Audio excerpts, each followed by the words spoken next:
बहुत सी महिलाएं आती हैं जो अपना प्रेगनेंसी टेस्ट करके आती हैं और उनका प्रेगनेंसी टेस्ट पॉजिटिव भी होता है।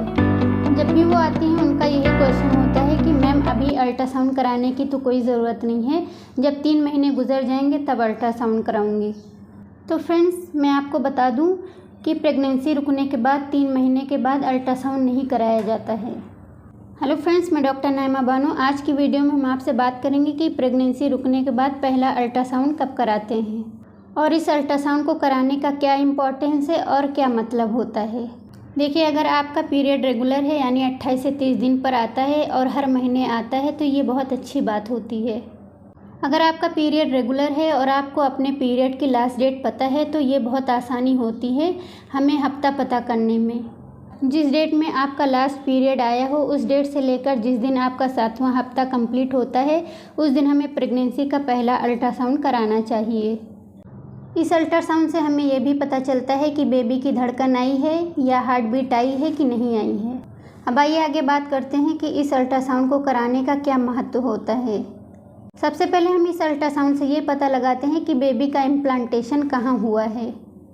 प्रेगनेंसी को आगे कंटिन्यू करने के लिए इम्प्लांटेशन कहाँ हुआ है ये बहुत इम्पोर्टेंस रखता है। प्रेगनेंसी को आगे कंटिन्यू करने में कोई दिक्कत नहीं होती है जब बेबी यूट्रस में इम्प्लांट होता है।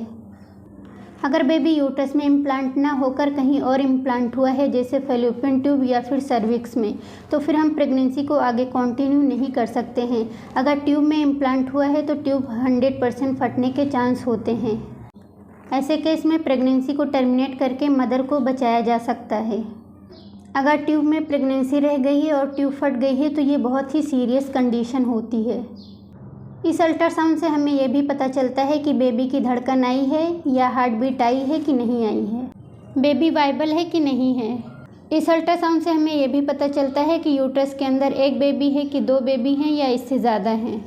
इस अल्ट्रासाउंड से हमें यह भी पता चलता है कि जिस दिन आपका लास्ट पीरियड आया है उससे आपका वीक करेस्पॉन्ड कर रहा है या नहीं कर रहा है।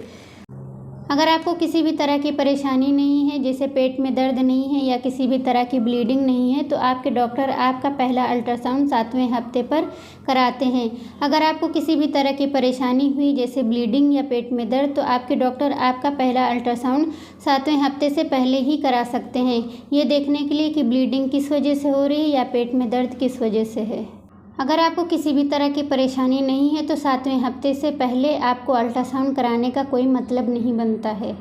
अगर किसी पेशेंट के पीरियड इरेगुलर रहे हैं यानी कि डिले होकर आते रहे और किसी महीने प्रेगनेंसी रुक गई और उसके सिम्टम्स आने लगे, उसके बाद आपने अपना प्रेगनेंसी टेस्ट किया, प्रेगनेंसी टेस्ट आपका पॉजिटिव आया, तो फिर आपका ultrasound as soon as possible हमें कराना पड़ता है, ये देखने के लिए कि कितने दिन की प्रेगनेंसी है। किसी वजह से अगर आपका अल्ट्रासाउंड 7वें हफ्ते से पहले कराना पड़े तो फिर हमें ट्रांसवेजाइनल सोनोग्राफी कराना पड़ता है।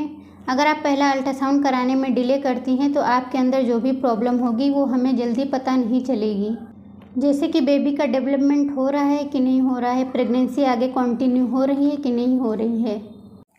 अगर हम अपना पहला अल्ट्रासाउंड 7वें हफ्ते पर कराते हैं तो हमें किसी भी तरह का इंजेक्शन देकर बेबी को सपोर्ट देना पड़े तो हम ये जान पाएँ कि देना है या नहीं देना है। तो आई होप कि आपको अच्छे से समझ में आ गया होगा कि आपको पहला अल्ट्रासाउंड कब कराना चाहिए। ना तो जल्दी करवाएं ना लेट करवाएं, जो टाइमिंग आपको दी गई है उसी टाइम आप अपना अल्ट्रासाउंड करवाइए। तो फ्रेंड्स, आज की वीडियो में बस इतना ही। चलिए मिलते हैं नेक्स्ट वीडियो में। Thank you.